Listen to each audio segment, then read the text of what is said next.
decir, van a dar examen el día miércoles y el día jueves o el día lunes ya no tienen clases. El grupo A no va a tener clases el lunes y ustedes no van a tener clases el jueves. Porque es semana de exámenes, dice. ¿A razón de qué? ¿Costumbre? Ingeniero, disculpe. Sí.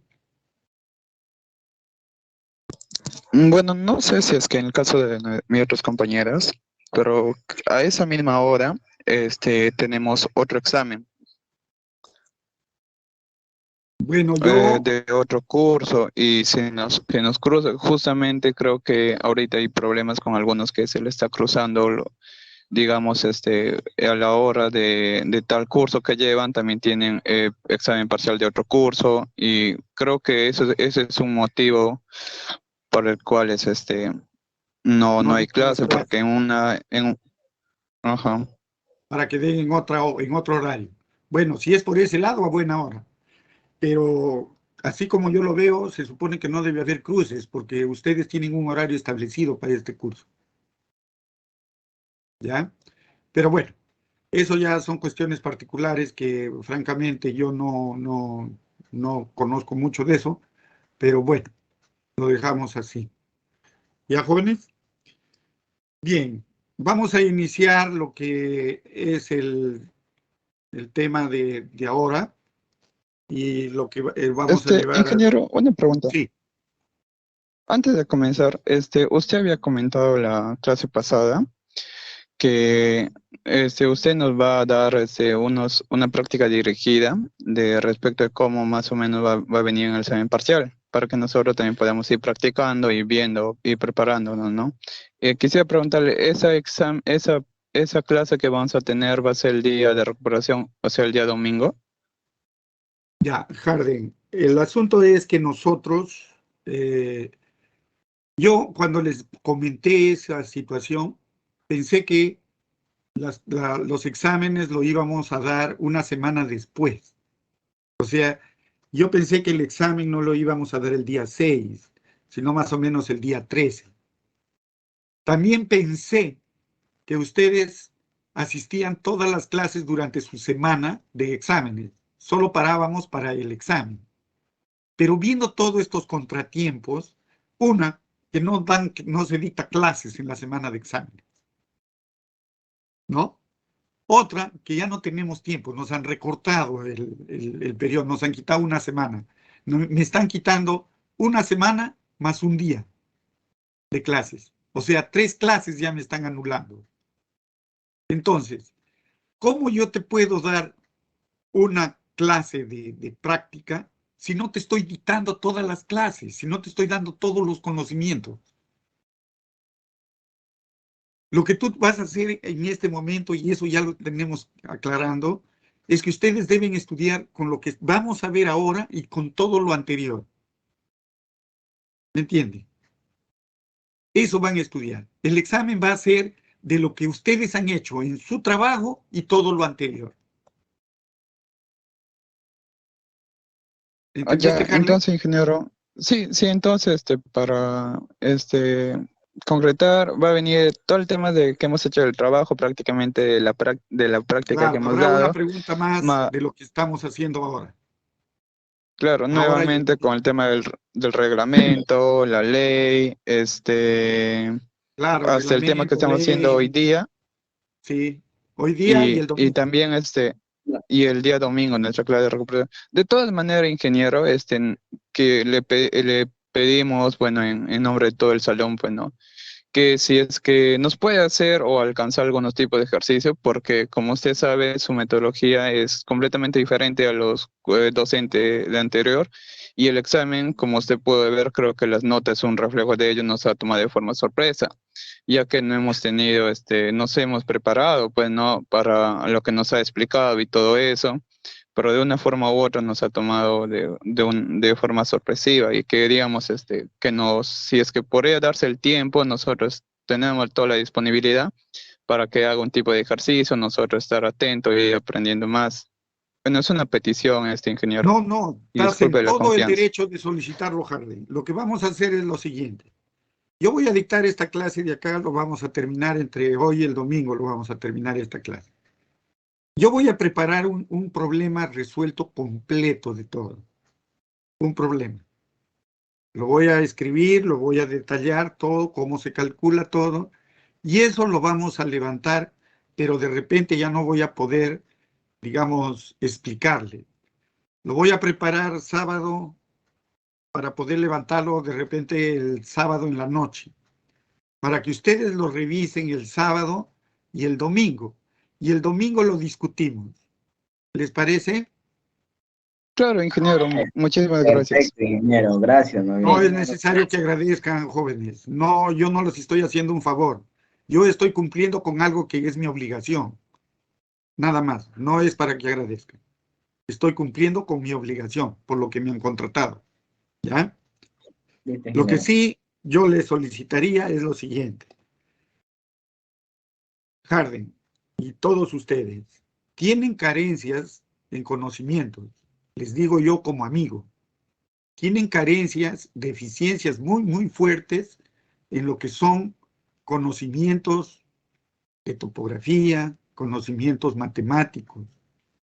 Deben ustedes ponerse al día, deben ustedes como personas, como jóvenes estudiantes que son, preocuparse en eso. Hay ingenieros que conocen el tema y deben explicarle, solicítenle. Yo estoy seguro que no se van a negar. Yo puedo explicar lo que ustedes necesiten, pero no con el tema de clase, fuera de clase. Ustedes me dicen, ingeniero, necesitamos de esto, yo les preparo una clase y les puedo dar. Pero ustedes no conocen mucho de lo que es topografía. Y topografía es básico para un curso de esta naturaleza. Con decirle, si no conocen una escala, ¿cómo pueden transformar un plano? Yo les he dado la escala gráfica. Con la escala gráfica era suficiente para todo. Pero ustedes, cuando han puesto la escala, unos han puesto uno en 50, uno en 25, otros han puesto uno en 250,000. O sea, no tienen idea de lo que es. Y si tú no tienes idea de lo que es, con decirles, muchos han tomado la medida. Cuando yo les he dicho que lleven escalímetro, era ¿por qué razón? Cuando tú agarras el escalímetro, en el escalímetro dice 25, 1 en 25, ¿cierto, Harden?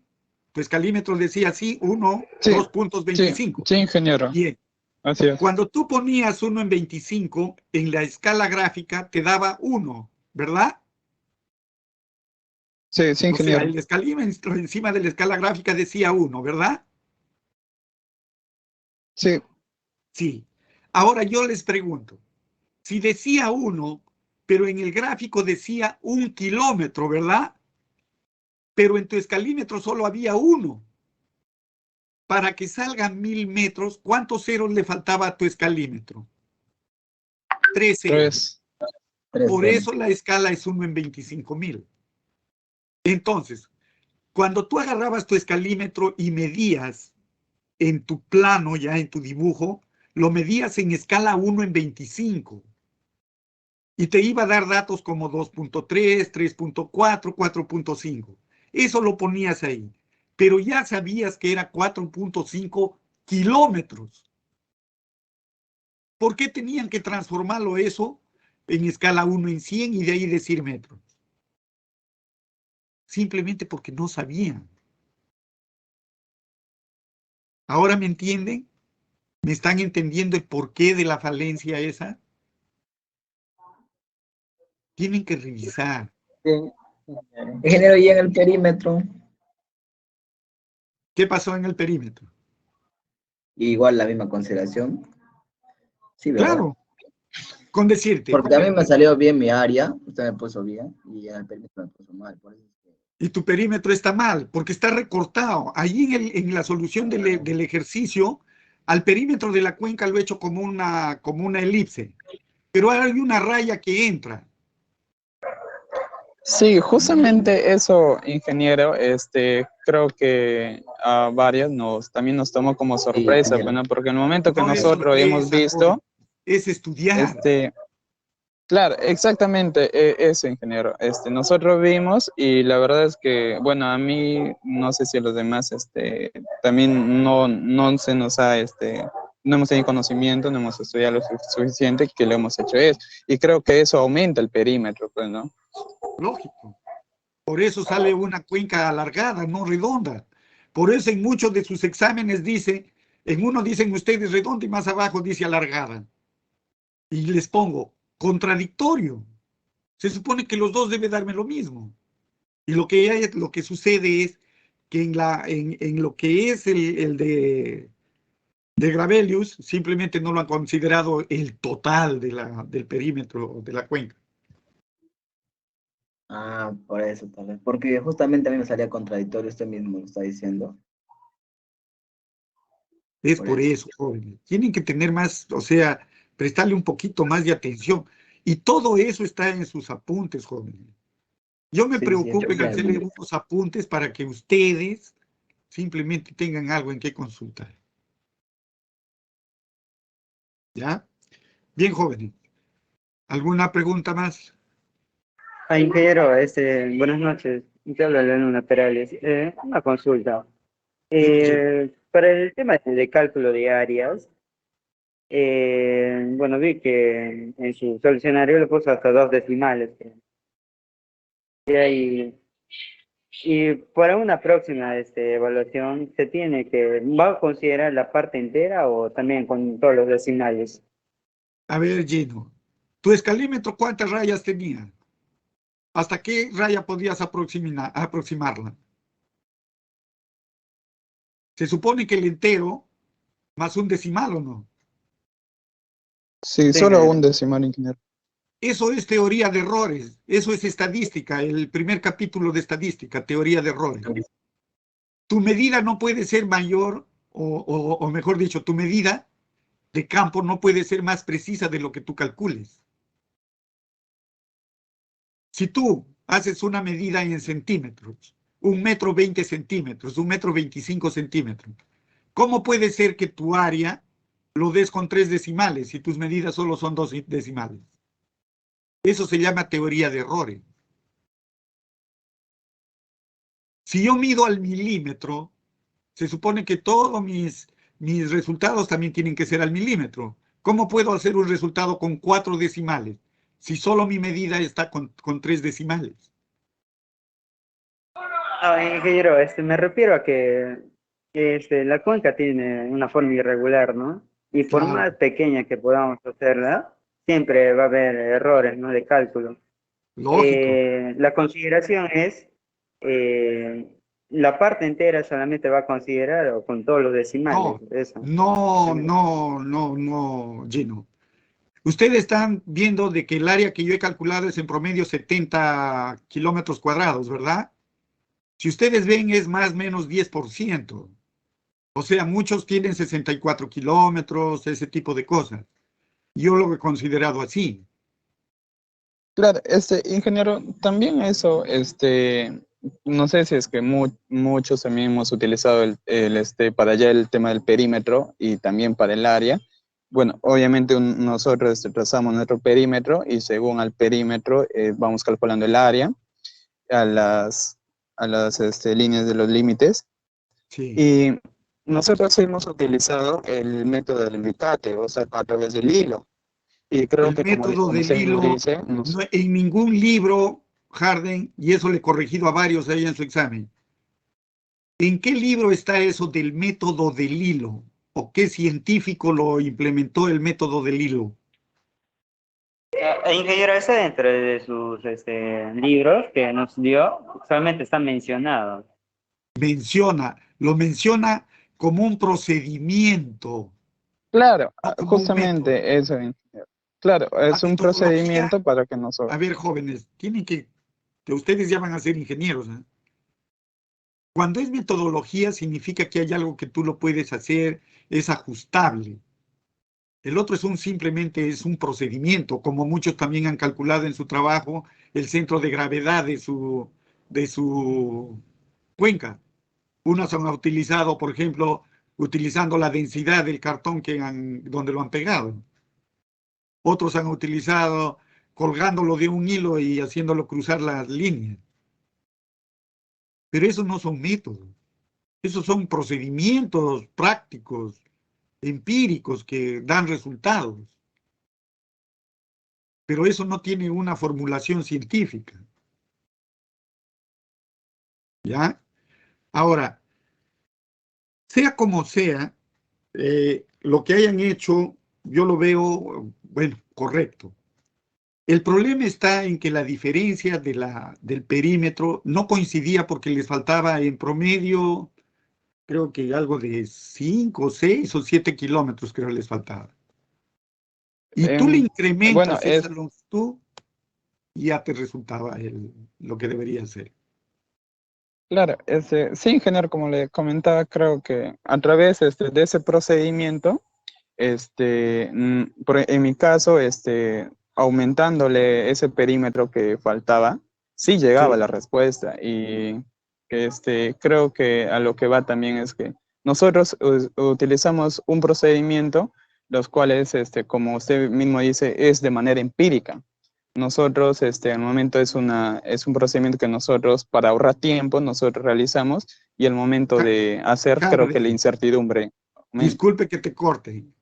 Yo no te estoy poniendo la nota que te he puesto porque hayas utilizado el cordel o no. Yo te estoy poniendo la nota, y si en eso está mal, por lo que intuyo, por lo que tú dices, es porque no has contemplado esa parte que ingresa, es decir, no has considerado el total. Sí, sí, ingeniero, de eso sí me queda claro. Lo único que yo quisiera aportar, y creo que mi compañero Perales también dijo, que el tema del procedimiento, como usted mismo dijo, es un tema empírico, y los cuales como usted mismo comenta, hay una variación de error, hay una incertidumbre. Y creo Claro, que usted mismo recalcó que usted está considerando una incertidumbre de un más o menos 10%. sí. Y respecto a, yo quería llegar exactamente a eso, que tenga en cuenta para las próximas evaluaciones ese porcentaje de error, esa incertidumbre para los próximos cálculos. A eso es lo que yo quería llegar. Yo Sé podría exact- hacer eso, Hardy. Yo te consideraría el 10% siempre y cuando hubieses considerado el total. Si considerando el total tú tenías un margen de error del 10%, yo te lo considero. sí, sí, ingeniero, Pero, de eso sí me pero cabe si duda. no lo has No considerado, es un reclamo. si no lo han considerado, simplemente está mal, porque no lo han tomado el total. Ajá, sí, sí, Eso, ingeniero, de jóvenes, mi parte está todo correcto. yo soy una persona que trato de ser en todos los actos de mi vida lo más justo posible. Y muchos de ustedes de repente están descontentos, pero traten de ver y analizar el porqué. Vean ustedes el porqué.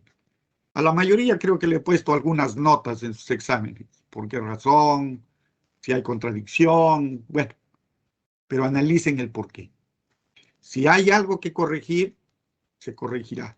Pero tiene que estar muy, muy bien sustentado por parte de ustedes. Bien, jóvenes. Ya pasó media hora y seguimos. ¿Alguna pregunta más?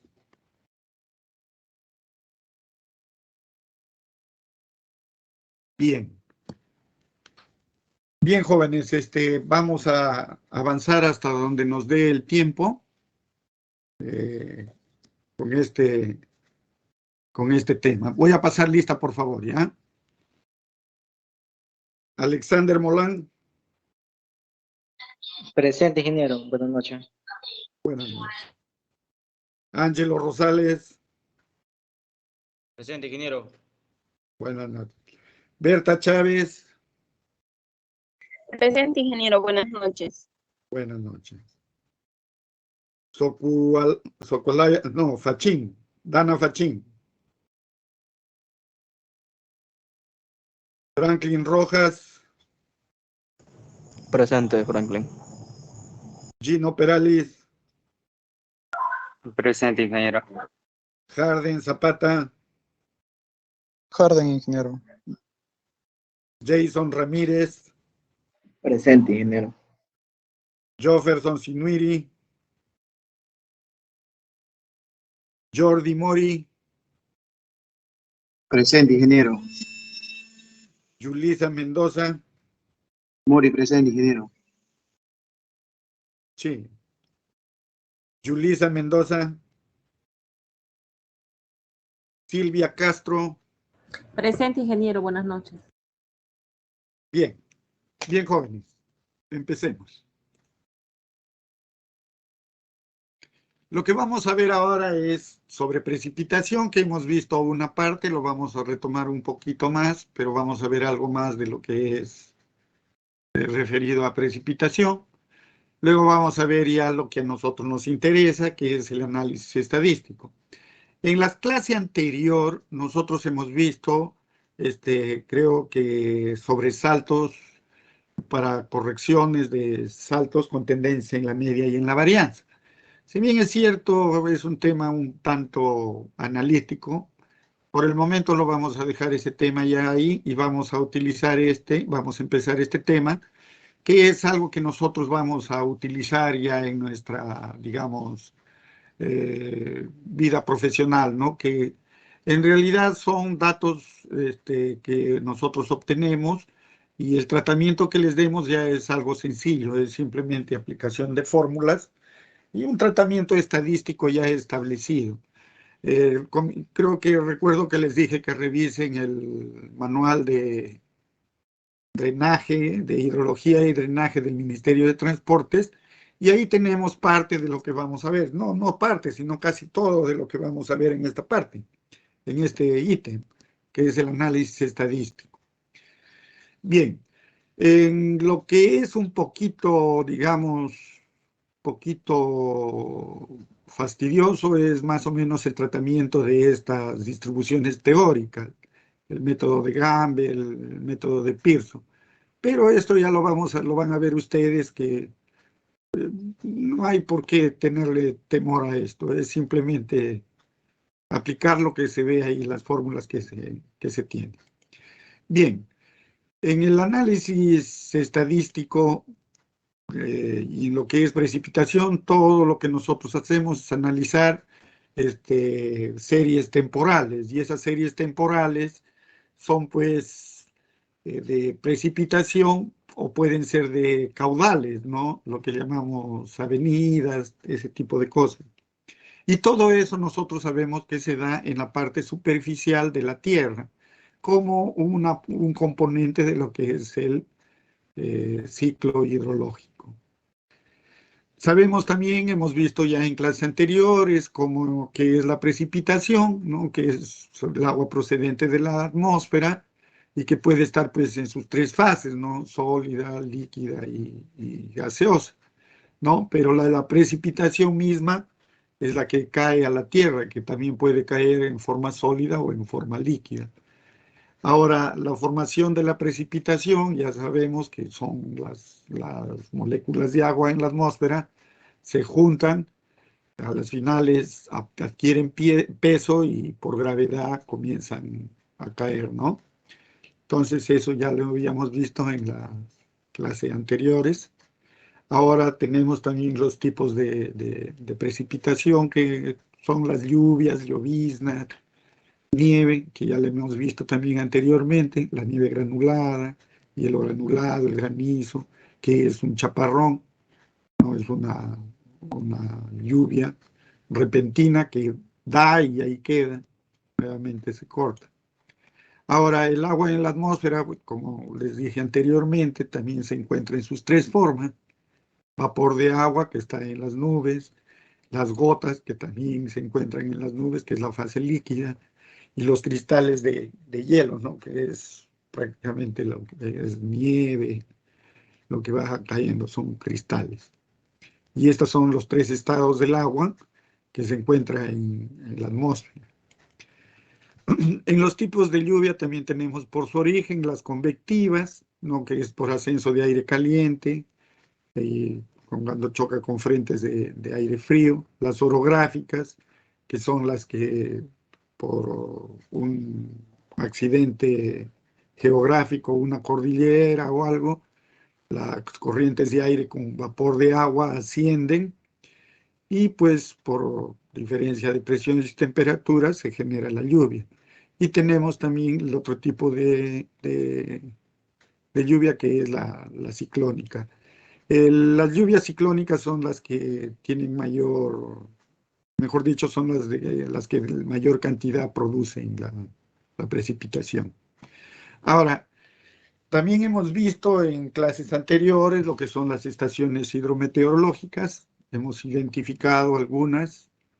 Ya inclusive hemos presentado un plano del Perú donde están las estaciones pluviométricas, hidrográficas, hidrológicas a lo largo y ancho de nuestro país. Eso ya lo hemos visto. También hemos visto los equipos que tiene cada una de estas estaciones y también hemos visto de qué forma medimos la lluvia. Y lo más resaltante de este punto es que la lluvia se lo mide en milímetros y que 1 milímetro pues es el equivalente a 1 litro de agua en una superficie perfectamente horizontal, ¿no? 1 litro de agua que se esparce en ese metro cuadrado y se levanta pues exactamente 1 milímetro de altura, ¿no? Y la lluvia pues nosotros lo medimos, se mide en esas unidades. Luego hemos visto de que sin interesar el tipo de envase que se utilice, la precipitación que cae siempre tendrá la misma altura, porque es algo que se supone está distribuido en todo el área. Una de las, digamos, de las aproximaciones que hacemos para el estudio es que en nuestra cuenca la lluvia que se dé es a nivel de toda la cuenca. Cuando llueve, se supone que en toda la cuenca cae la misma lluvia con la misma intensidad, ¿no? Y si quisiéramos calcular el caudal, pues simplemente este caudal que se genera lo multiplicaríamos por el área de toda la cuenca y tuviéramos todo el caudal, ¿no? Esa es una de las, digamos, aproximaciones que se hacen para el estudio. En estas unidades, como les repito, la representación de la lluvia está ahí en la imagen. Es 1 litro de agua regado en 1 metro cuadrado y que levanta 1 milímetro, ¿no? Que eso ya lo conocemos. Ahora, el equipo con el que se mide la lluvia es el pluviómetro, que no es más que un aparato que tiene una boca de 200 centímetros cuadrados, ¿no? Esto de acá, de 200 centímetros cuadrados, que recepciona la lluvia.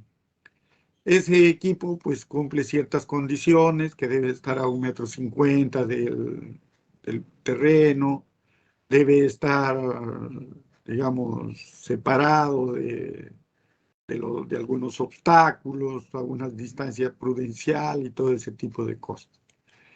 Ahora, así como tenemos el pluviómetro, también tenemos el pluviógrafo. El pluviógrafo es un aparato que además de tener un pluviómetro, tiene un equipo para graficar. Y ese equipo para graficar, pues no es nada más ni nada menos que, si ustedes ven la imagen, en la imagen se ve el pluviómetro, que es el cono, digamos, que va y cae a una especie de tubo y se junta en este depósito, ¿no? Y en ese depósito lo que hay es una pluma conectado a una boya.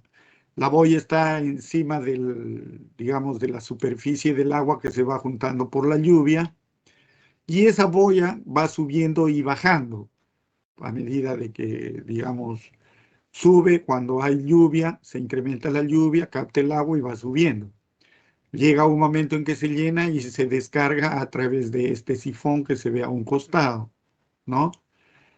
Y esa boya que está conectada a una pluma va dibujando en un papel continuo cómo se va generando la lluvia, ¿no? ¿Lo ven? Cómo se va generando. Eso es lo que va dibujando la boya, no conectada a la pluma. Esto de acá, donde está el papel continuo, es un tambor que tiene un giro de 24 horas, que lo vamos a ver mucho más, un poquito más adelante. Digamos acá, por ejemplo, ¿no? Esto es el papel que está pegado en un tambor, ¿no? Si lo ven, acá está el 1, este es el 1, significa que acá está el 0 y también está el 24. Entonces esto va pegado alrededor del tambor. El tambor tiene un giro exactamente de una vuelta en 24 horas. Y lo que sucede es que a medida que va lloviendo, digamos, la boya va subiendo y dibujando. En un momento dado, inicia la lluvia en este punto, por ejemplo, como les estoy mostrando, en este punto, y va subiendo la altura a medida que va lloviendo. La lluvia se intensifica, se vuelve más fuerte la lluvia y se incrementa el nivel del agua dentro de ese depósito y la boya pues necesariamente sube. Y al subir dibuja en el papel estas líneas.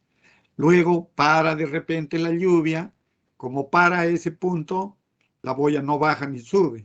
Simplemente como el tiempo está pasando, el tambor sigue girando y dibuja una línea horizontal. Luego, nuevamente llueve, empieza una lluvia, pero al empezar la lluvia ya se llenó el depósito. Y lo que sucede es que a través de ese sifón, el sifoncito que lo ven acá, lo ven este tubito curvado que está aquí, ¿no? Que es el número 3, este aditamento que lo ven aquí, simplemente se descarga. Esa descargada del agua, lo que descarga, es esta línea vertical. Cae y nuevamente continúa llenándose. Hasta acá llovió, se supone que este pedazo de línea de acá es la continuación de esto. Significa que esto va a venir así. De acá viene para acá, de ahí nuevamente sube. Si todo fuera continuo sería de esta forma. Pero como el papel tiene este ancho, simplemente lo va descargando y va dibujando estas líneas. ¿Ya? Bien. Como les decía, este es el aparato que es el pluviómetro. Y el pluviógrafo tiene un pluviómetro que es este, más el aparatito que dibuja, ¿no? Luego también tenemos pluviógrafos de cubeta, que tienen otro principio de funcionamiento, pero que en el fondo son lo mismo. Cada uno de estos envases recibe el agua. Una vez que se llena, simplemente se inclina y lo vacía. No, acá no existe el sifoncito para descargar. Lo que existe es esto, ¿no? Un balancín que lo hace girar y lo va descargando. Luego tenemos el nivómetro, que es el que mide las alturas de caídas de nieve, pero estos básicamente son electrónicos, ¿no? Los que van midiendo. Y también se sabe, pues, que el nivómetro, la cantidad de nieve que cae, tiene un equivalente en agua. Bueno, no recuerdo si es 1 centímetro por cada 2 milímetros, algo así me parece, pero es algo ya que conocen los que manejan este tipo de equipo. Aquí tenemos en esta imagen el pluviógrafo o el pluviómetro separado de los obstáculos que podría haber, ¿no? Un árbol, un muro, viviendas, qué sé yo.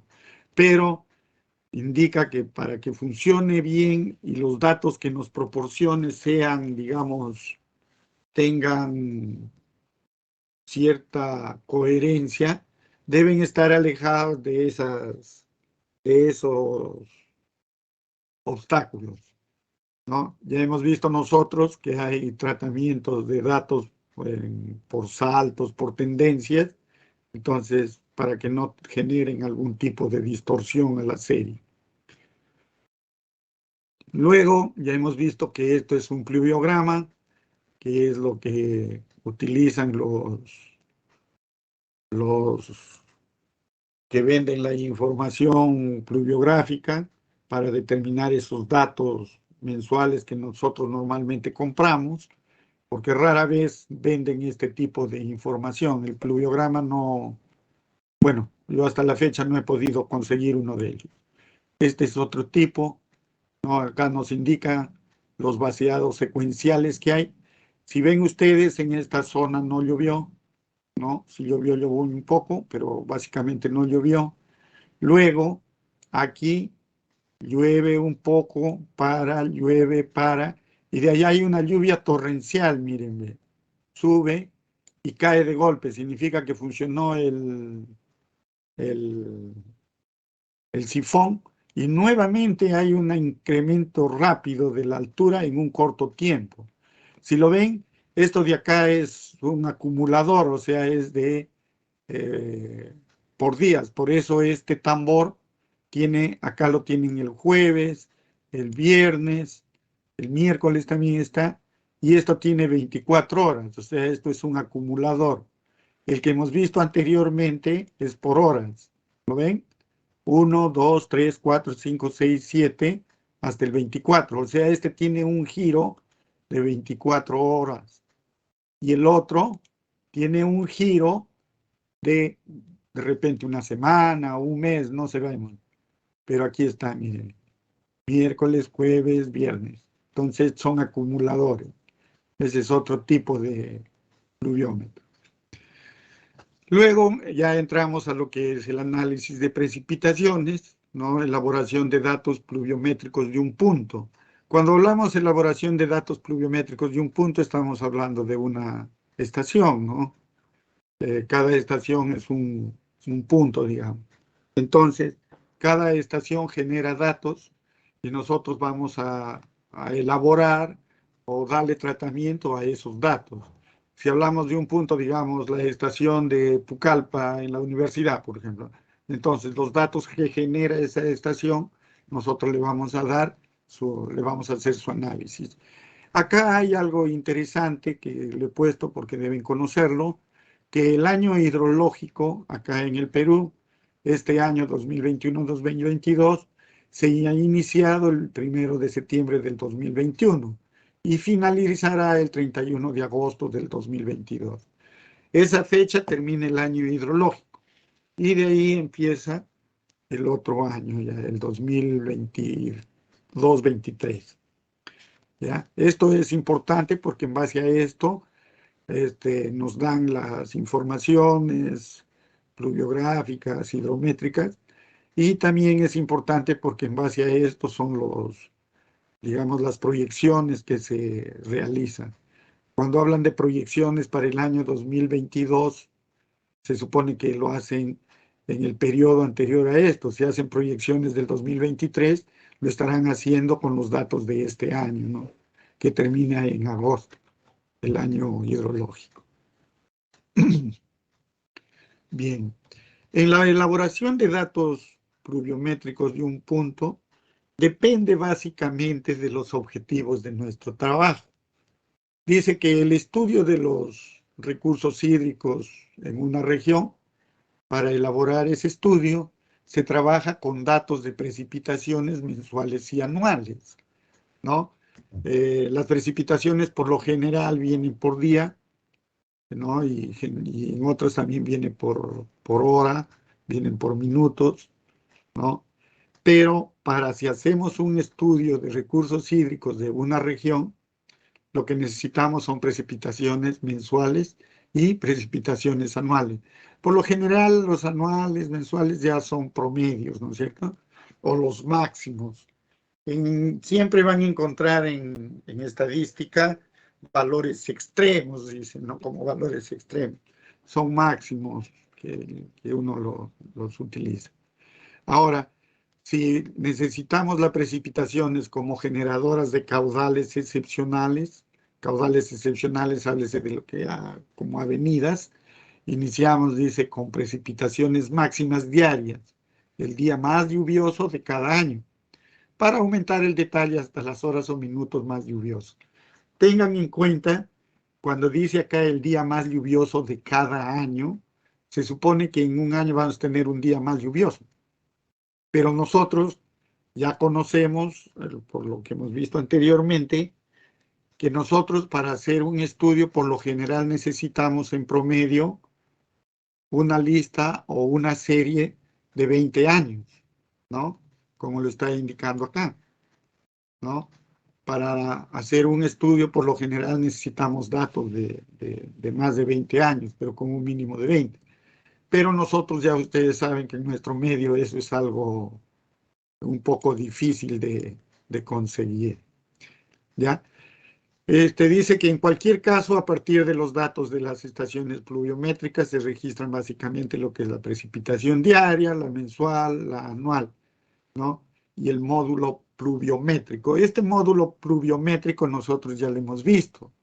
Es en base a una serie de varios años, se obtiene cuál es la precipitación del año, ¿no?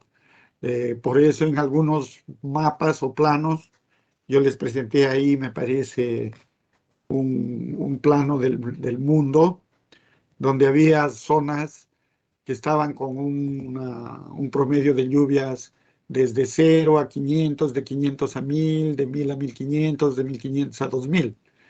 Esos módulos, esos valores, son módulos pluviométricos anuales, los que utilizan para hacer eso, ¿ya?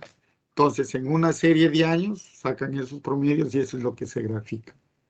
Ahora, nosotros en Pucallpa, nuestro promedio, me parece, mensual, nosotros llegamos a los 200, me parece, 200, 220. En nuestro anual, pues, es de 2000 a 2400, o sea, nosotros es un clima, pues, realmente lluvioso, ¿no? Eso ya nosotros tenemos conocimiento de eso. Dice que luego se calculan los valores medios para una serie de años. La precipitación mensual, la precipitación media y la precipitación anual media.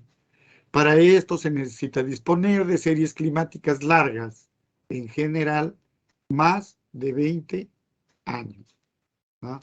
Eso es lo que les estaba comentando. Si nuestra serie es menor, ya pues deberíamos hacerle un tratamiento estadístico. Ahora, para nosotros hacer, digamos, un estudio regional o un estudio para generar caudales, la serie que nosotros obtengamos debe estar libre de toda perturbación, es decir, libre de tendencias y libre de saltos. Entonces, el tratamiento que se le da a esos datos es para lograr eso, ¿no? No evitar, sino corregir ese tipo de error. Una vez corregido, recién podemos procesarlo y obtener lo que necesitamos para utilizarlo en nuestro proyecto. Ahora, con los datos de precipitación recogida, lo que se hace de primera intención, después de corregir, ya es un gráfico, ¿no? Y este gráfico ya se llama un histograma. Que esos son, por nuestros conocimientos de estadística, pues nosotros tenemos una serie de datos. Digamos, del 1 al 100, como ejemplo les pongo esto. Si es del 1 al 100, nosotros vamos a fraccionarlo, esa serie, en intervalos. Por ejemplo, del 0 al 20, del 0 al 40, del 40 al 60, del 60 al 80 y del 80 al 100. Entonces, en cada uno de esos intervalos vamos a poner qué valores caen en ese intervalo. Y lo que si decimos que nuestros datos van del 1 al 100, pues simplemente del 1 al 20 entrará en el primer casillero, del 20 al 40 entrarán en el segundo casillero y eso. Al dibujar eso, obtenemos este primer cuadro, que es el histograma. Este histograma también puede ser igual, así como barras, también puede ser igual, mejor dicho, es lo mismo a este que está con líneas. Este histograma, ¿cómo se logra el de líneas? Simplemente uniendo la parte superior del de barras, ¿no? El punto medio y se va uniendo y se logra pues ese mismo gráfico. Este gráfico de barras es lo mismo que esto. Y esta línea roja prácticamente representaría lo que está dibujado acá, ¿no? Y simplemente es un tratamiento de datos. Tengo los datos. Si yo les doy, por ejemplo, una serie de datos. Les digo, señores, yo tengo estas lluvias que se han dado en todos los meses. Qué sé yo, 5 lluvias en un mes, 10 lluvias en el otro mes. Tengo todas las lluvias, unos 50 datos. Esos 50 datos tienen una intensidad de lluvia, una cantidad de lluvia, una precipitación, unos milímetros de lluvia. Puede ser 15.2, 8.3, 25.5, 18.5, cualquier dato. Ustedes clasifican esos datos, suponiendo, si yo tengo la serie de datos, tengo mis 50 datos, y digo, los datos veo el menor, de repente el menor es 5 milímetros, 5.1 milímetros, y el mayor, digamos que sea, qué sé yo, 75 milímetros. Entonces ya tengo un intervalo, menos de ese valor no voy a tener, ni más de 95 tampoco. Ahora, 75 y 5. Voy a dividirlo en unos intervalos que sean iguales. Lo voy a dividir en datos, digamos, en intervalos de, qué sé yo, de 15 unidades, de 20 unidades, que sea. Entonces, si lo divido en 20 unidades, significa que de 5 o de 25 unidades, que sea para que vean más o menos el ejemplo, de 25 unidades significa que si tengo acá 5 más 25 unidades, acá voy a tener el 30. Del 30 más 25 unidades voy a tener el 55. Del 55 más 25 unidades voy a tener el 75, ¿no? No, el 80, ¿no? Luego, lo que hago es que mis datos, si tengo 5.1, 8.2, los que sea, voy metiéndolos en los datos donde corresponde, ¿no? Los que corresponden. Y los voy juntando, los voy llenando en cada intervalo. Ese número de datos, por los valores que tengo, ya me va a dar un valor máximo. Luego acá también me irá a dar un valor máximo, un valor máximo, un valor máximo. Y a las finales voy a dibujar esto. Y de repente me va a dar una figura como esta. Esa figura es lo que está acá, es el histograma. Que puede ser así en barras o puede ser en línea. Es simplemente una distribución de datos en una gráfica. Eso es el histograma, no es otra cosa. Luego tenemos que el hietograma, que es ese histograma, se refiere, dice, a un día o a una tormenta concreta, ¿no? De la banda pluviográfica, de la bandita que nosotros tenemos, también podemos generar una figurita como esta, ¿no? Que le llamamos hietograma, ¿ya?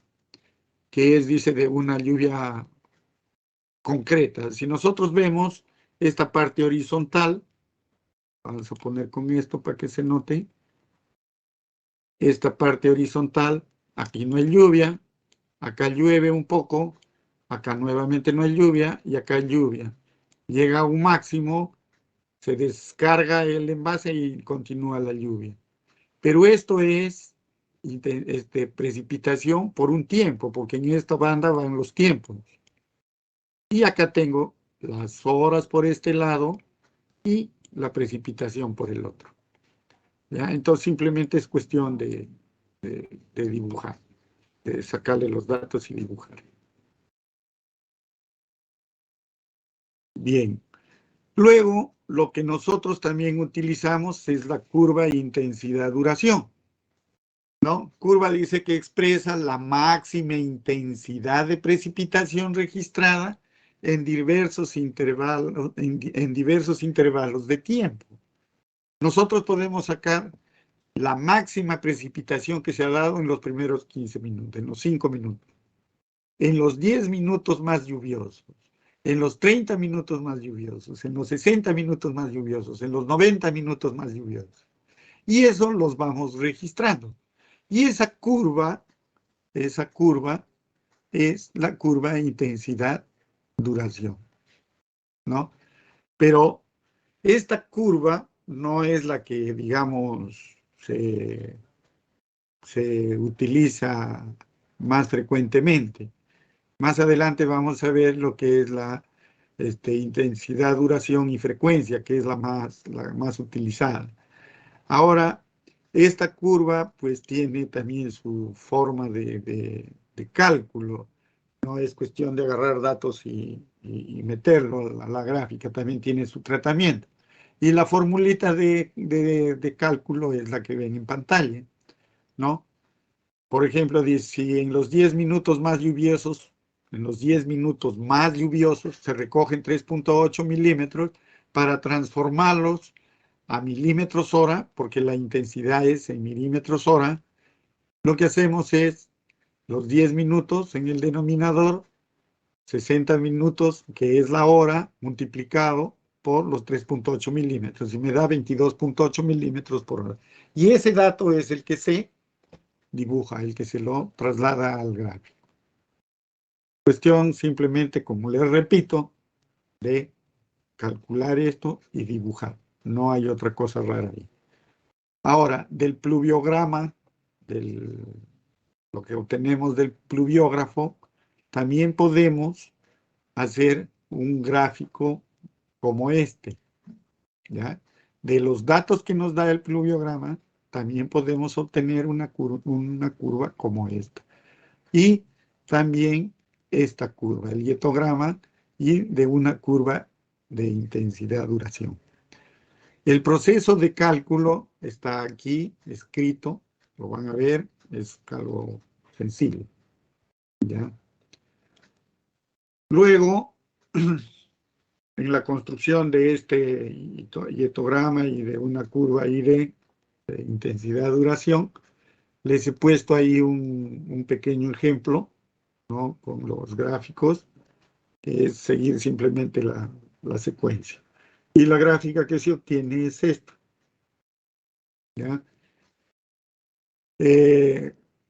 Básicamente el tratamiento de estos datos ya no lo podemos hacer, digamos, con calculadora manual, ¿no? Nos demandaría muchísimo tiempo. Para ya un trabajo, digamos, que tengamos que hacer, no vamos a estar trabajándolo a mano. Básicamente ya hay programas especializados para desarrollar este tipo de problemas, ¿no? Y lo hace pues gente que es especialista en el tratamiento de datos hidrológicos, ese tipo de cosas, ¿no? Ahora, como les comentaba, lo anterior simplemente era una curva de intensidad-duración, pero a nosotros también nos interesa la frecuencia. Entonces, nosotros debemos generar una curva de intensidad, duración y frecuencia, ¿no? Que en realidad es una precipitación teórica, que es, digamos, es una precipitación ficticia, ¿no? Pero eso ya se daría con un periodo de retorno, con una, digamos, cada qué tiempo se daría un tipo de lluvia con cierta intensidad. Y esto básicamente lo vamos a utilizar en diseños de las estructuras. Esto ya es digamos, gráficas que nosotros utilizamos para nuestros diseños, ¿ya? Obteniendo las lluvias que se podrían obtener para un periodo determinado, que sería, por ejemplo, la vida útil de la estructura. Generalmente estas curvas se utilizan ya en diseños de puentes, diseños de presas, algo que ya tiene mucha, digamos, donde el riesgo que uno asume es mucho más, digamos, complicado en el sentido de que la falla de la estructura, además de generar un daño económico, pues ya pondría en riesgo muchas vidas. Por ejemplo, el periodo de retorno que se utiliza para diseñar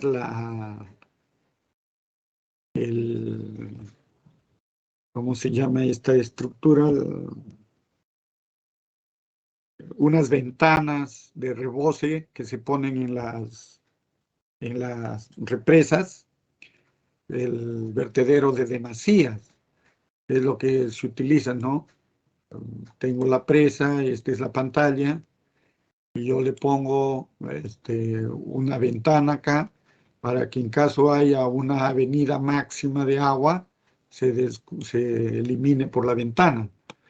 Pero para calcular yo el volumen de agua que pasará o que se generará en una lluvia extraordinaria, y esa agua va a llegar al vaso de la represa, tengo que utilizar estas curvas, ¿no? Las IDF, y para un periodo de retorno, que puede ser 200 años, 500 años, pero evaluando ya el riesgo que uno quiere asumir, ¿no? Como proyectista, como gobierno, bueno.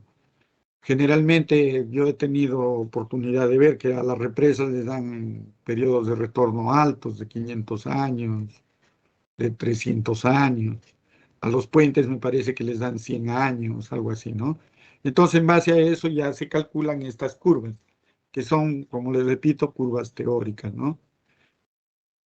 Otro dato que nos dan dice que la frecuencia es el inverso del periodo de retorno. Si algo sucede cada 50 años, su frecuencia es de 0.02, 1 entre 50, ¿no? Que por lo general esto es lo que nosotros utilizamos, ¿no? Bien. Las curvas que se generan, el tratamiento, digamos, que se le da para generar estas curvas, está también detallado. Hay un ejercicio que les voy a hacer llegar, que los he desarrollado en Excel, y bueno, el procedimiento está ahí, ¿no? Y son parecidas a estas curvas. Me parece que son de una quebrada de acá de Pucallpa, que se ha generado para generar caudales para unas alcantarillas, ¿ya? Y se han generado también igual, ¿no? Se ha generado para 5 minutos, 10, me parece que se ha generado para, no es 25, me parece que es para 50 y para 100. Entonces ahí van a ver el procedimiento, no es nada del otro mundo. Bien, luego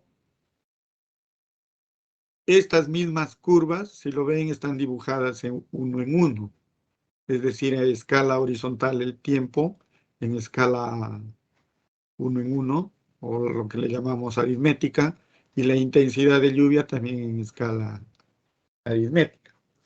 Pero también se los puede representar en escala logarítmica, y las curvas nos darían de esta forma, ¿no? Bueno, cada uno se acostumbra a trabajar como cree conveniente. Para mí es más conveniente esta, es mucho más visual, digamos, ¿no? Que esta de acá. Luego tenemos cómo es el procedimiento para la elaboración de estas curvas, de lo que les estaba comentando, ¿no? Los datos para la elaboración de las curvas, intensidad, duración y frecuencia para una estación pluviométrica están apareciendo en este cuadro, en el A1, ¿no? Este es simplemente un ejemplo para que lo tengan en cuenta cómo se elabora. De la serie de datos, nosotros vamos tomando las lluvias más fuertes que se han dado en los 5 minutos, las que se han dado en los 15 minutos, los 30 minutos más lluviosos, la hora más lluviosa, las 2 horas más lluviosas. Es decir, de la serie de años, por ejemplo, del año 80-81, ustedes ya saben por qué dice 80-81, ¿no? El año hidrológico es parte del 80 y parte del 81, es por eso, ¿ya? En el 80-81 tomamos de toda la serie de datos, de toditita la serie de datos que hay en ese año, ¿no? del mes de octubre, noviembre, diciembre, enero, febrero, marzo, abril, mayo, junio, vemos que en los 5 minutos más lluviosos, de los 5 minutos más lluviosos tomamos el más alto. Y ese más alto, según esta serie, es esto. Del siguiente periodo del 81-82 también buscamos cuál es de los 5 minutos más lluviosos. Y tomamos, dice que es esto. Igualito. Tomamos los 15 minutos más lluviosos, los 30 minutos más lluviosos, la hora más lluviosa, las 2 horas más lluviosas. Eso es lo que nosotros, digamos, consideramos. Por lo general, no hemos visto lluvias mayores a 1 hora, ¿no? Es decir, la duración de la lluvia, por lo general, no es mayor a 1 hora. Rara es la vez que llueva hora y media. Bueno, llueve hora y media en Pucallpa y lo inunda, ¿no es cierto? Pero lluvia fuerte, fuerte, máximo 1 hora, hora 5 minutos. Entonces, por lo general se trabaja hasta acá, hasta la hora. Pero, bueno, en algunos casos es necesario trabajar con las 2 horas, más lluvioso. Entonces, luego de esa serie, con los datos ya que vemos acá, ya nosotros vamos a calcular la intensidad en cada intervalo. Por ejemplo, de los 15 minutos más lluviosos en el año 80-81, se recogieron 14.3 milímetros. La intensidad correspondiente a 60 minutos será 143.3 entre 15 por 60. ¿Por qué esta operación? Porque las curvas intensidad, frecuencia y duración, sus unidades son milímetros hora. Todo debemos transformarlo ahora, ¿ya? Por eso estas operaciones.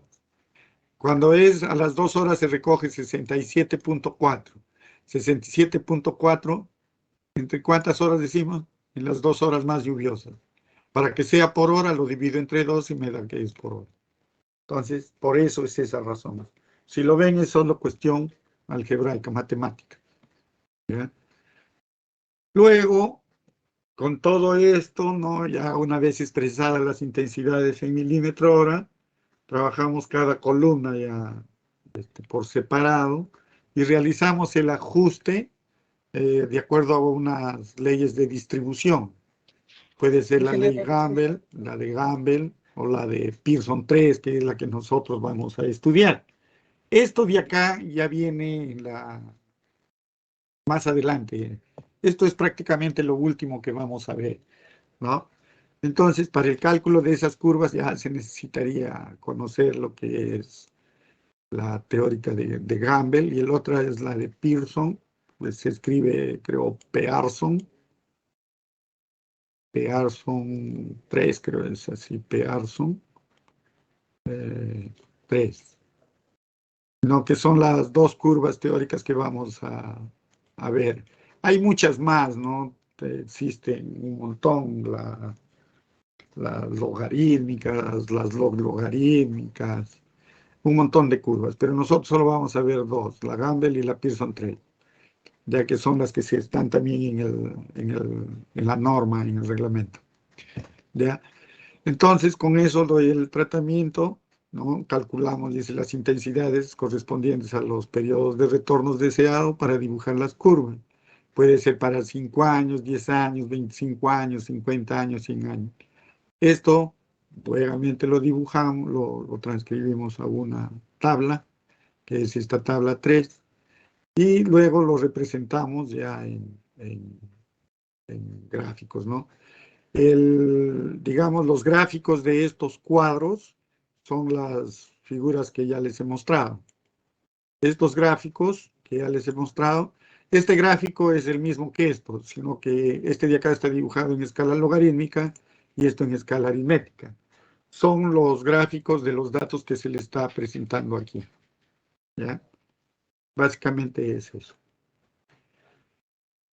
Luego tenemos la elaboración también, lo que es el cálculo de la precipitación media. Entonces, la precipitación media que se ha generado en esa estación.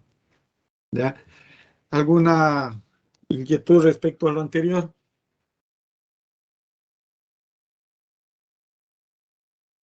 Gino,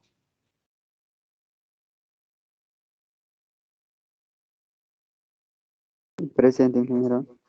¿alguna inquietud? No, ninguna, Ingeniero, ingeniero. una pregunta. Dime. No sé si podría volver a repetir el tema de pasar milímetros ahora. Hubo uno que no lo pude entender bien. Este, Sí, ingeniero, por favor. ya. Mira, dice, el cálculo de la intensidad en cada intervalo, dice, por ejemplo, si 15 minutos más lluviosos. Para entender esto, en este cuadro, a ver, ustedes cuando compran la información, les van a dar así, ¿ve? Digamos, ¿no? El 81, 82, voy a decir, año 1, año 2, año 3, año 4, y de repente 20 años más abajo, así. Luego, va a ver en esta parte superior, va a decir enero, aquí va a decir febrero, por acá va a decir marzo, más acá va a decir abril, mayo y todo el año. Y en cada uno de los años, en enero va a haber un valor, ¿no? Un valor, ¿no? Digamos, qué sé yo, 4.1, 5.1, qué sé yo. Pero depende de qué es lo que ustedes han pedido. De repente han pedido precipitaciones diarias, precipitaciones por hora, precipitaciones mensuales, datos mensuales, lo que sea. Pero si ustedes han pedido, digamos, las diarias, ustedes van a ver que hay valores que les van a decir cómo fue la lluvia en el día, ¿no? De cada día del año, ¿no? Por ejemplo, les van a decir que en el día, qué sé yo, en el día 15 de enero, los 5 minutos más lluviosos fue de 15 milímetros, por ejemplo, o fue 8.5 milímetros, como dice el cuadro. Es decir, en los 5 minutos de lluvia, los 5 primeros minutos de lluvia, se juntó 8.5 milímetros. ¿Me entienden? Se juntó 8.5 milímetros, fue una lluvia fuerte, ¿no? Ese año. ¿En qué mes? No lo sé, pero se juntó eso. Pero fue en el primer año. No sabemos si se juntó en enero, en febrero, marzo, abril, eso lo tendríamos que ver en la serie de datos. Pero en ese año, en los 5 minutos más lluviosos, se juntó 8.5. Ese mismo año, busqué los 15 minutos más lluviosos y encontré que de todos los meses hay uno que dice 14.3. Entonces, yo voy juntando esos datos en un cuadro.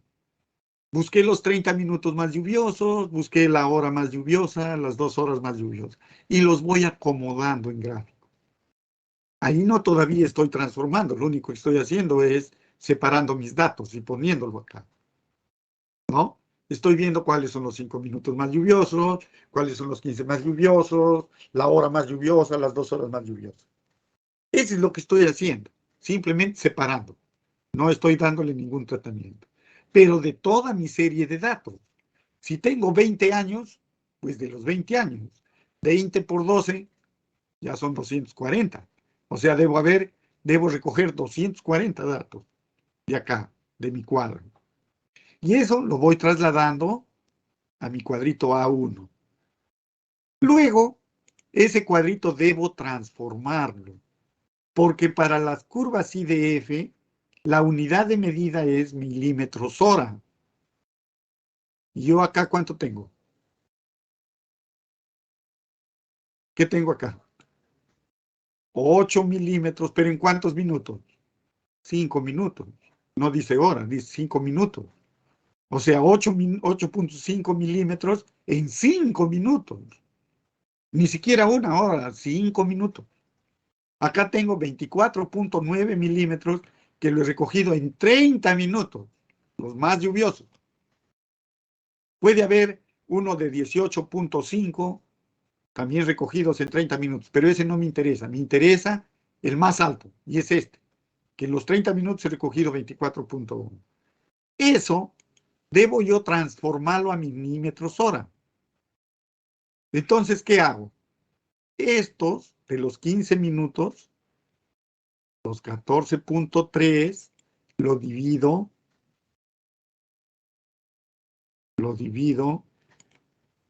entre los 15, ¿verdad? Al dividirlo los 14.3 entre 15, ¿qué me da? Significa que tengo 14.3 milímetros entre 15 minutos, me va a dar La unidad, o sea, por cada por minuto, ¿no es cierto? Solo esta operación me va a dar por minuto. Esta operación. 14.3 entre 15 me va a dar milímetros minuto. Si lo multiplico por 60, que es minutos de una hora, ya me está dando milímetros hora. Estoy transformando. Lo que antes era en los 15 minutos, ahora es por hora.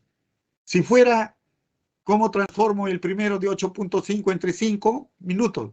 8.5 entre 5 por 60 y ya me da milímetros hora.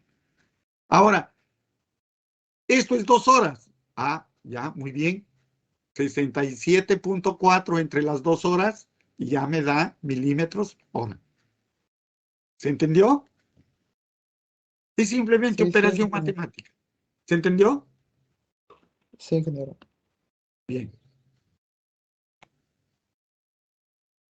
Cuando te escucho, no te escucho muy convencido, pero bueno, digamos que sí. Si lo ven, no es otra cosa, es simplemente una operación matemática, algebraica. ¿Ya? Bien. Entonces, para el cálculo de la P media. Dice, la unidad de trabajo será, como siempre, una cuenca hidrográfica y los objetivos serán el cálculo de la precipitación media caída sobre la cuenca. Como les comenté hace un momento, nosotros cuando calculamos esto, decimos que la lluvia que se genera o la lluvia que cae, nosotros consideramos que se genera en toda el área de la cuenca, ¿no? Pero ustedes bien saben que eso no es cierto. Si bien es cierto, llueve acá en una parte, en la otra parte no, pero nosotros consideramos eso para poder hacer nuestros cálculos, ¿ya?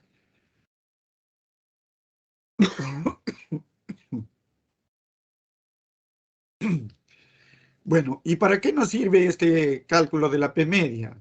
Básicamente es para el cálculo del volumen de agua que ha caído en la cuenca, ¿no? Esto de acá prácticamente es lo que ustedes han determinado con toda el área pendiente y todo ese tipo de cosas para llegar pues a calcular lo que va a salir justo debajo de ese puente, ¿no? Para eso básicamente lo que estamos utilizando esto. Entonces, para el cálculo, dice, de precipitación media, se utilizan dos procedimientos, ¿no? Uno es el mapa de isoyetas y el otro es el polígono de Thies. Cuando hablamos de isoyetas, iso, ustedes saben que es el prefijo de igual, ¿no? Y isoyetas es básicamente igual precipitación, ¿no? Y los polígonos de Thyssen es también básicamente para calcular esa precipitación media, pero ya de una forma mucho más real, ¿no? Mucho más real. La relación que existe entre la presión y la precipitación y la altitud, también hay que tenerlo en cuenta cuando dibujemos nuestro plano de isoyeta. Si esta es mi cuenca, el plano de isoyetas me va a dar unas curvas como si fueran curvas a nivel, donde cada una de estas curvas va a tener una precipitación, digamos, calculada en base a las áreas digamos, a las áreas de influencia de cada una de esas líneas, ¿no? Estas son las áreas y estas son las líneas. Esto me va a dar, por ejemplo, suponiendo, ¿no? Acá 10 milímetros, 10 milímetros hora, aquí de repente 25 milímetros hora, acá de repente, qué sé yo, 50 milímetros. Entonces, esta lluvia, eh, que nosotros lo vamos calculando de acuerdo a las estaciones que tengamos, y se lo va distribuyendo de acuerdo al área. Pero cuando hablamos nosotros de relación precipitación-altitud, nosotros sabemos que en una cuenca, a medida que nosotros ascendemos, la precipitación va aumentando. Es decir, si esto de acá es el mar, en la zona de la costa, ustedes también ya lo han hecho presente en sus trabajos, donde me dicen que en la costa hay poca lluvia, ¿no? El paisaje es desértico, entonces no hay lluvias, ¿no? La cantidad de lluvia que cae es muy poca. Estamos hablando de 15, 20 milímetros mensuales, algo así. Pero a medida que vamos ascendiendo por la cordillera, las lluvias se van incrementando. Entonces, las lluvias se incrementan a medida que aumenta la altitud. Pero no es que aumente desproporcionalmente hasta, mejor dicho, tenga un crecimiento sostenido hasta el final. No. Llega un momento donde existe una altura óptima pluvial, que es, bueno, en algunos libros he leído que es alrededor de los 2000 metros. Hasta los 2000 metros, la lluvia se incrementa del 0 al 2000. Se incrementan las lluvias. Pero de ahí para arriba, más arriba, ya las lluvias empiezan a decrecer, ya no dan la misma cantidad, ya no se da la misma precipitación. Por eso esa altura se llama altura óptima pluvial. Y lo mismo va a suceder en nuestra cuenca. Si nuestra cuenca, digamos, tuviera desde un nivel, desde el cero, que sería la costa, hasta la cordillera, que sería, por ejemplo, 4000 metros, como es, qué sé yo, un río que se genere en la sierra y desemboque, de repente el Chillón, algo así. Si nosotros, por ejemplo, al calcular nuestras isoyetas, nos diera, suponiendo a los 4000 metros, 2000 de precipitación, pues algo estamos haciendo mal, ¿no?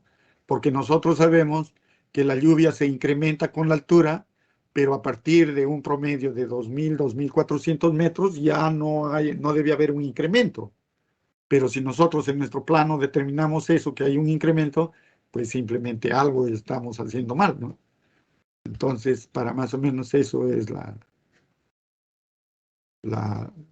tener conocimiento de esta relación precipitación-altura y también para nuestros cálculos correspondientes. Luego, el plano de isoyetas, como les expliqué hace un momento, ¿no? Su cálculo es en base a las áreas. Tenemos nosotros las precipitaciones de la estación, ¿no? Las precipitaciones de cada franjita, y con esa franjita multiplicamos por la precipitación correspondiente y lo dividimos entre el área total y obtenemos la precipitación media. Si ustedes ven esta fórmula de precipitación, es una precipitación, digamos, ponderada, porque está multiplicada en precipitación por el área, ¿no? Algo así. Ahora, lo que sí en el plano de isoyetas es que es algo subjetivo en el sentido de que las dos primeras áreas, la área S1, que es la inicial, y la SN, que es, digamos, la final, el proyectista es el que le da el valor. Ya no sale, digamos, por cálculo, ¿no? No sale por cálculo, el P2 más P3 entre 2, ¿no? Sino ya se le asigna nosotros como proyectista se le asigna un valor de acuerdo a la experiencia que tenga el proyectista. Básicamente, pues, digamos, es muy subjetiva esa distribución, ¿ya? Bien. Luego del mapa de isoyetas tenemos también lo que es el cálculo, pero ya por los polígonos de Thyssen. En los polígonos de Thyssen ya es una división que se le da al área de la cuenca, pero ya de una forma mucho más, digamos, precisa. Si yo tengo, por ejemplo, la estación P7 y tengo, por ejemplo, esta estación, digamos, la P8, lo que se hace es simplemente se une el P7 con el P8 con una línea, un segmento recto y se lo divide esa línea por la mitad, ¿no? Con esta mediatriz. La mediatriz es una línea perpendicular que divide al segmento por la mitad, en dos partes iguales. Y eso hacemos con todas las subestaciones, las estaciones que tenemos. Lo unimos con segmentos y los dividimos con las mediatrices. Y la unión de esas mediatrices me dan áreas, ¿no? Así como en las isoyetas yo calculaba, si lo ve en el plano, en base a estas bandas, o sea, a estas áreas, ¿no? A estas áreas, los que esta era el área 1, el área 2, el área 3, y en base a estas áreas le calculaba la precipitación que había. Ya en el polígono de Thyssen ya es mucho más, digamos, preciso, porque lo que está haciendo ya es simplemente dándole al área la influencia, mejor dicho, que la influencia de esa área en la subestación. Para eso, por ejemplo, ya tiene esta área que es de esta subestación, en esta estación, también esta área, y en base a eso ya se calcula la precipitación media. Y en base a eso ya nuevamente trazamos nuestras curvas, nuestras isoyetas, ¿no? Pero ya con valores mucho más reales, ¿no? De acuerdo a lo que obtengamos. Y eso es lo que se llaman los polígonos de Thyssen, que también se calculan con una fórmula como la anterior, pero un poco más simple. Bien, jóvenes, creo que es las 9:10. ¿Alguna pregunta?